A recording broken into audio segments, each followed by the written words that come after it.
Hey YouTube, JT's Reborn here, and welcome back to another edition of After the Movie. I'm currently in my theater parking lot. I just got out of a late night screening of Shazam! Fury of the Gods. It's 1 in the morning, I guess Friday at this time. I do have to get up for work, but I really wanted to see this thing because I wasn't going to get a chance to see it until Saturday, since I'm going to be busy tomorrow.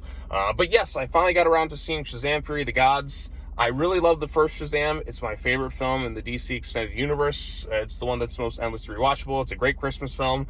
It's got heart, it's got humor, and it's an interesting premise. It's just a really good rewatchable movie. I rewatched it recently in preparation for this one, and I still really love the first Shazam. I think it holds up great. Something about DC movies and Christmas just kind of works together quite well. Like movies that are set entirely on Christmas, but... And like I said, it's great. It's great. The first Shazam's great.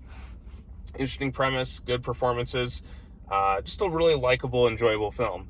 Now, Shazam! Fury of the Gods, once again, is directed by David F. Sandberg. It stars pretty much all the same actors from the previous film are back, and it's been a few years since the last movie. The family is all together. They got their powers at the end of Shazam 1, and this time around they have to deal with the Daughters of Atlas, three sisters played by Helen Mirren, Lucy Liu, and Rachel Zegler, who are trying to get back the power of the gods that was stolen from them. The wizard, of course, comes back. He didn't quite die at the end of the previous film. He ended up getting transported to the realm that they're at.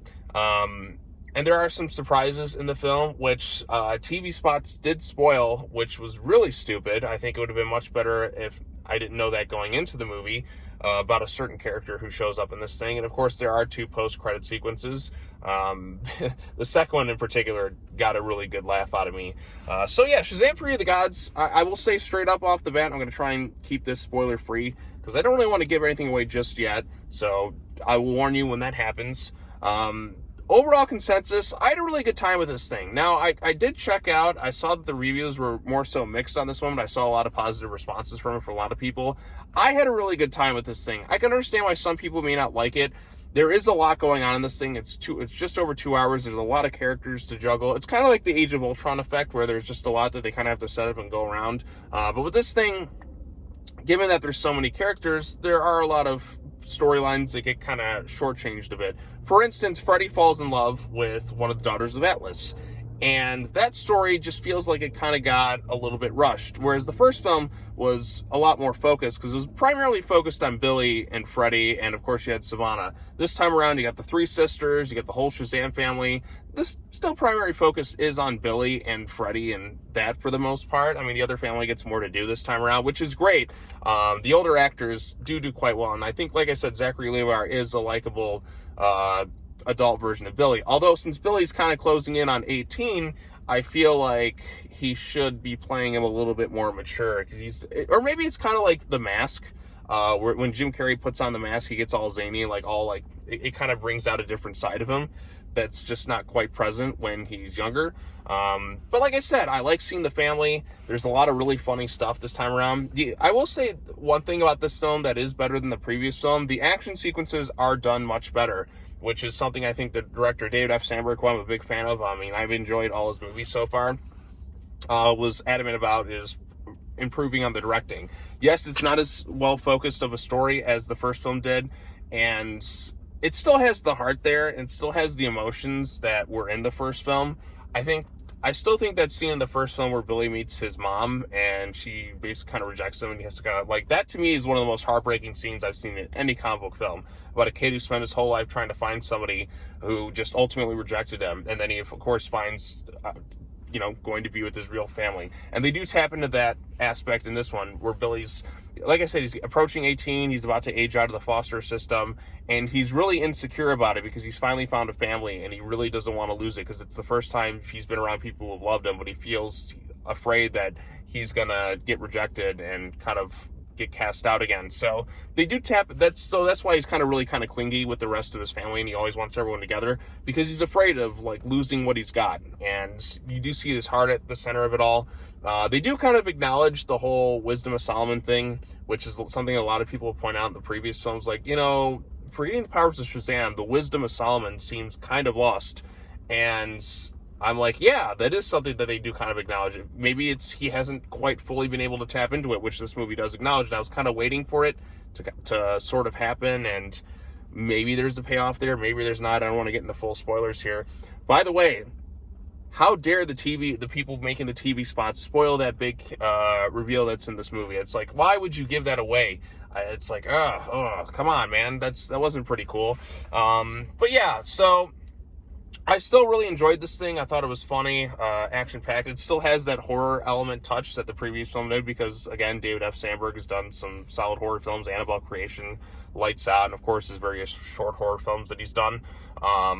And like I said, the dark humor is something that I get quite the kick out of. There's a very funny use of Skittles, and, like, to me, that was probably the biggest laugh in the movie. Well, maybe, no, there's a dream sequence that was very surprising that, to me, had the biggest laugh in the movie. The Skittles is definitely right up there, and once people see it, I think they'll really know what I'm talking about. Like, just the use of Skittles in this movie, very, very funny, and just kind of the stuff associated with it. So, yeah, I enjoyed this thing. The villains, for the most part, were fine. Helen Mirren was the standout of the three. Rachel Zegler's kind of in this in-betweener type phase where she falls for Freddy. And that storyline, given that there's so much else going on here, it felt kind of rushed. Whereas the first Shazam movie, there was a little bit more passage of time, and I think because it was a much more focused movie, like the relationships were fleshed out a bit more. But you understand like where everyone's at kind of in this movie. The bond of the family is really strong. The adult actors do pretty good for the most part.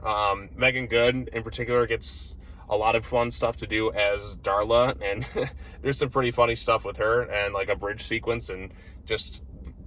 She's still the youngest, so she still has the most childlike mentality and her infatuation with unicorns. So like that.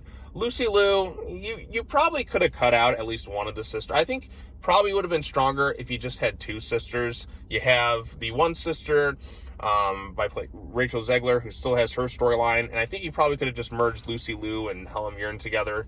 But then again, you wouldn't have this big epic climax with this whole dragon and that. And like I said, the dragon aspect was kind of cool. So, and also there are 2 post-credit scenes in this movie that maybe set the stage. I don't know. DC doing their reboots and stuff, who knows if anything's going to get followed up by it. And we had Black Adam with the whole Superman cameo, and Henry Cavill's been recast, and they're just kind of wiping the slate clean of all this stuff.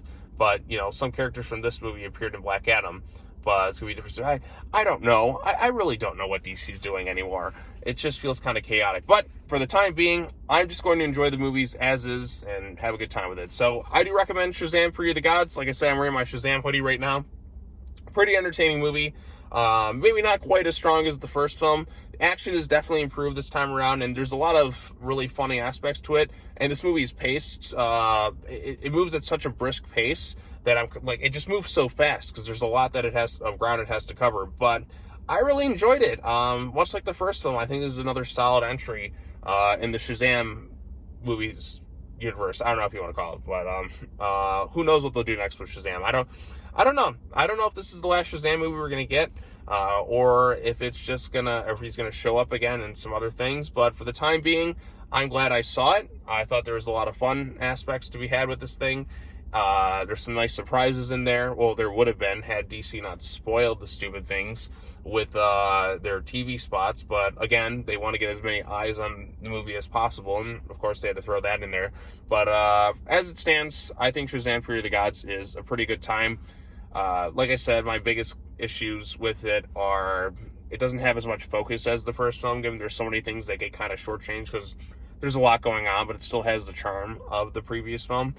And I think since that Billy has gotten a bit older, I think Levi should have played him a little bit more mature at times, because he still plays him like he did in the first movie, and that made more sense because he was younger. But now that he's getting closer to 18, like there's a little bit more of a disconnect between Astro Angel's Billy Batson and Zachary Levi's version. So maybe a few tweaks here and there kind of would have made things a little bit better.